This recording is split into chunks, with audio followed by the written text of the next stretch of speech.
मत्ती की इंजील 10वां बाब, जो 42 आयात पर मुश्तमिल है। फिर उसने अपने 12 शागिर्दों को पास बुलाकर उनको नापाक रूहों पर इख्तियार बख्शा कि उनको निकालें और हर तरह की बीमारी और हर तरह की कमजोरी को दूर करें। और 12 रसूलों के नाम ये हैं। पहला शिमौन जो पतरस कहलाता है, और उसका भाई इंद्रियास, जब्दी का बेटा याकूब और उसका भाई यूहन्ना, और फिलिप्पुस और बरतलमाई, तूमा और मती महसूल लेने वाला, हल्फई का बेटा याकूब और तिद्दी, शिमौन केनानी और यहूदा इस्करियोती जिसने उसे पकड़वा भी दिया। इन 12 को यीशु ने भेजा और उनको हुक्म देकर कहा, गैर कौमों की तरफ ना जाना और सामरियों के किसी शहर पे दाखिल ना होना, बल्कि इस्राएल के घराने की खोई हुई भेड़ों के पास जाना और चलते चलते ये मुनादी करना कि आसमान की बादशाही नजदीक आ गई है। बीमारों को अच्छा करना, मुर्दों को जिलाना, कोड़ियों को पाक साफ करना, बदरूहों को निकालना, तुमने मुफ्त पाया मुफ्त देना, ना सोना अपने कमरबंद में रखना, ना चांदी, ना पैसे, रास्ते के लिए ना झोली लेना, ना दो कुर्ते, ना जूतियां, ना लाठी, क्योंकि मजदूर अपनी खुराक का हकदार है।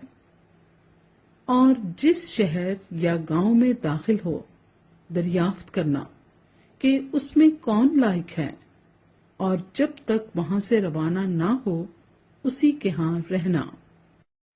और घर में दाखिल होते वक्त उसे दुआएं खैर देना, और अगर वो घर लायक हो तो तुम्हारा सलाम उसे पहुंचे, और अगर लायक ना हो तो तुम्हारा सलाम तुम पर फिर आए। और अगर कोई तुमको कबूल ना करे और तुम्हारी बातें ना सुने तो उस घर या उस शहर से बाहर निकलते वक्त अपने पांव की गर्द झाड़ देना। मैं तुमसे सच कहता हूं कि अदालत के दिन उस शहर की निस्बत सदूम और अमूरा के इलाके का हाल ज्यादा बर्दाश्त के लायक होगा। देखो, मैं तुमको भेजता हूं गोया भेड़ों को भेड़ियों के बीच में। पास सांपों की मानिंद होशियार और कबूतरों की मानिंद बेआजार बनो, मगर आदमियों से खबरदार रहो, क्योंकि वो तुमको अदालतों के हवाले करेंगे और अपने इबादत खानों में तुमको कोड़े मारेंगे, और तुम मेरे सबब से हाकिमों और बादशाहों के सामने हाजिर किए जाओगे, ताकि उनके और गैर कौमों के लिए गवाही हो। लेकिन जब वो तुमको पकड़वाएं तो फिक्र ना करना कि हम किस तरह कहें या क्या कहें, क्योंकि जो कुछ कहना होगा उसी घड़ी तुमको बताया जाएगा। क्योंकि बोलने वाले तुम नहीं, बल्कि तुम्हारे बाप का रूह है जो तुम में बोलता है। भाई को भाई कत्ल के लिए हवाले करेगा, और बेटे को बाप, और बेटे अपने माँ बाप के बरखिलाफ खड़े होकर उनको मरवा डालेंगे। और मेरे नाम के बाइस से सब लोग तुमसे अदावत रखेंगे, मगर जो आखिर तक बर्दाश्त करेगा वही निजात पाएगा।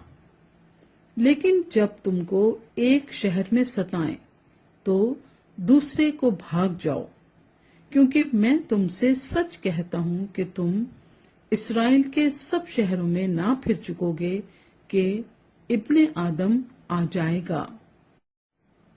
شاگرد اپنے استاد سے بڑا نہیں ہوتا اور نہ نوکر اپنے مالک سے۔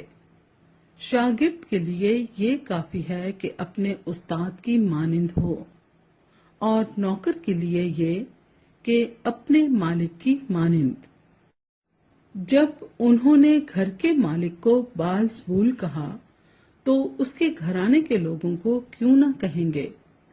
پس ان سے نہ ڈرو، کیونکہ کوئی چیز ڈھکی نہیں جو کھولی نہ جائے گی، اور نہ کوئی چیز چھپی ہے جو جانی نہ جائے گی۔ جو کچھ میں تم سے اندھیرے میں کہتا ہوں اجالے میں کہو، اور جو کچھ تم کان میں سنتے ہو کوٹھوں پر اس کی منادی کرو۔ جو بدن کو قتل کرتے ہیں اور روح کو قتل نہیں کر سکتے ان سے نہ ڈرو، بلکہ اسی سے ڈرو جو روح اور بدن دونوں کو جہنم میں ہلاک کر سکتا ہے۔ کیا پیسے کی 2 چڑیاں نہیں بکتی؟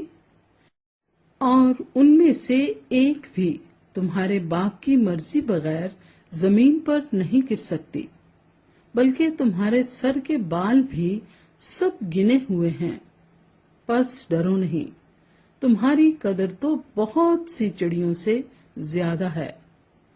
پس جو کوئی آدمیوں کے سامنے میرا اقرار کرے گا، میں بھی اپنے باپ کے سامنے جو آسمان پر ہے اس کا اقرار کروں گا۔ مگر جو کوئی آدمیوں کے سامنے میرا انکار کرے گا، میں بھی اپنے باپ کے سامنے جو آسمان پر ہے اس کا انکار کروں گا۔ یہ نہ سمجھو کہ میں زمین پر صلح کرانے آیا ہوں، صلح کرانے نہیں بلکہ تلوار چلوانے آیا ہوں، کیونکہ میں اس لیے آیا ہوں کہ آدمی کو اس کے باپ سے، اور بیٹی کو اس کی ماں سے، اور بہو کو اس کی ساس سے جدا کر دوں، اور آدمی کے دشمن اس کے گھر ہی کے لوگ ہوں گے۔ جو کوئی باپ یا ماں کو مجھ سے زیادہ عزیز رکھتا ہے وہ میرے لائق نہیں، اور جو کوئی بیٹے یا بیٹی کو مجھ سے زیادہ عزیز رکھتا ہے وہ میرے لائق نہیں، اور جو کوئی اپنی صلیب نہ اٹھائے اور میرے پیچھے نہ چلے وہ میرے لائق نہیں۔ جو کوئی اپنی جان بچاتا ہے اسے کھوئے گا، اور جو کوئی میری خاطر اپنی جان کھوتا ہے اسے بچائے گا۔ جو تم کو قبول کرتا ہے وہ مجھے قبول کرتا ہے، اور جو مجھے قبول کرتا ہے وہ میرے بھیجنے والے کو قبول کرتا ہے۔ جو نبی کے نام سے نبی کو قبول کرتا ہے وہ نبی کا اجر پائے گا، اور جو راست باز کے نام سے راست باز کو قبول کرتا ہے وہ راست باز کا اجر پائے گا، اور جو کوئی شاگرد کے نام سے ان چھوٹوں میں سے کسی کو صرف 1 پیالہ ٹھنڈا پانی ہی پلائے گا، میں تم سے سچ کہتا ہوں وہ اپنا اجر ہرگز نہ کھوئے گا۔